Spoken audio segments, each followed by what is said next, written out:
Welcome back, and I am back with Treasury Secretary Scott Bessent. And Mr. Secretary, we've been talking about deals on trade. The president has already announced 3 bilateral frameworks since Liberation Day. That's with the UK, Vietnam, and Indonesia. The president will be meeting with the president of Philippines today at the White House, trying to secure a better deal there. Should we expect something from the Philippines? You've talked a lot about lots of deals in the works. When might we see those? I think you're going to see him in the next couple of days, Maria. I was in the Oval with the president yesterday, and again, he's applied this maximum pressure strategy.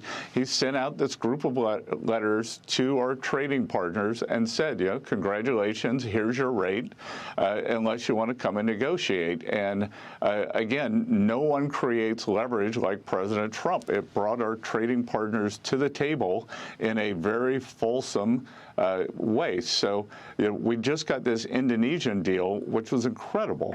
And I saw the first draft of the deal, and we ended up with the 5th draft. And thanks to President Trump, it got better every time. And of course, this weekend we saw a historic election setback in Japan. Mr. Secretary, Japanese Prime Minister Ishiba vowing to remain in his job despite his coalition finishing Sunday without a majority in both chambers of Parliament for the first time since the party's founding. How does that situation in Japan implicate your talks there?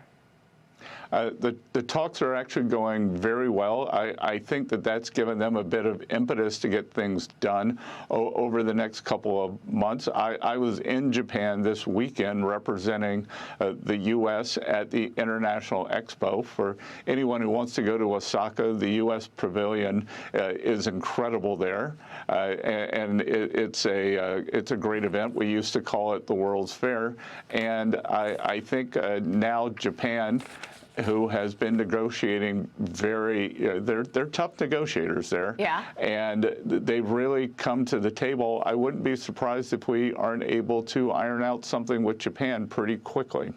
Okay. Well, we'll be watching that as well. Look, then there's the Fed, and of course, you've been calling for a review of the entire Federal Reserve, saying that the scrutiny should go beyond this $2.5 billion headquarters renovation that we've been talking about and examine the Fed's overall role. What do you want to see happen? Well, Maria, I think that this is an opportunity, and to be clear, I am calling for an internal review, and I think that this could be Jay Powell's legacy, that the Fed, since the great financial crisis, has had what I call gain-of-function monetary policy, and the expenses have gone up a lot. The Federal Reserve Board expenses since 2004 are up 4x.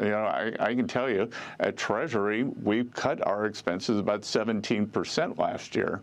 So I think that this is a chance the Fed does a regular review of their monetary policy framework.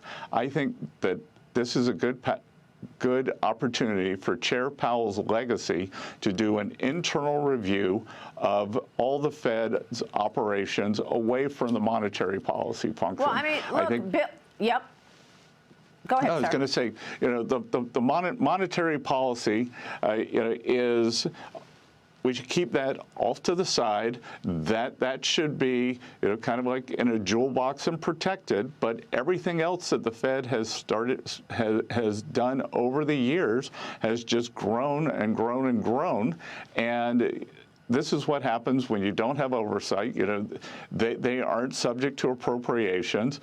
They either use the money they make. Right now, they're losing about $100 billion a year, so they just print money to spend it. And I think a thorough review should be done. It can be done, and I have confidence in Chair Powell that if he were to do this, we could right-size the non-monetary functions of the Fed and bring it back down. Like the Fed shouldn't. We're always talking about the Fed this, the Fed that. Monetary policy should run in the background on behalf of the American people. Yeah. Well, I mean, that's the criticism when President Trump, attacks Jay Powell. He's saying, look, let's protect the critics like a Jamie Dimon, like others say, let's protect monetary policy, make sure the world knows that the Fed is independent. So let me ask you this, because Bill Pulte at FHFA wants Jay Powell to resign immediately. Do you agree that he should step down? Look, I know Chair Powell. There's nothing that tells me that he should step down right now. He's been a good public servant. His term ends in May. If he wants to see that through, I think he should. If he wants to leave early, I think he should. But I think there's a real chance here for him, for his legacy to be that he right-sized the non-monetary policy functions of the Fed. All right. Let me ask you this, Secretary, before you go, real quick on China, because I know you're working on a deal with China as well.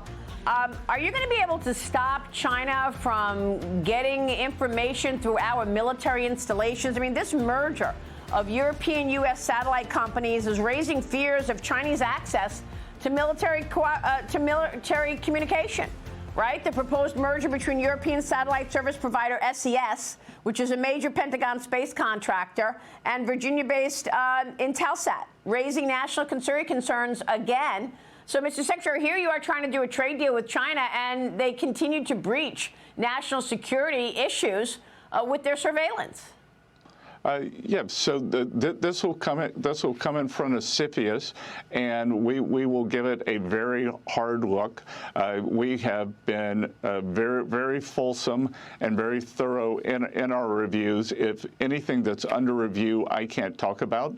But Maria, I can tell you that we are aware of what's going on, and that U.S. national security will never be compromised for the sake of trade or anything else. All right, we will leave it there. Mr. Secretary, it was a pleasure to see you. Thank you, sir. Good to see you. We appreciate it. Secretary Scott Bessent joining us.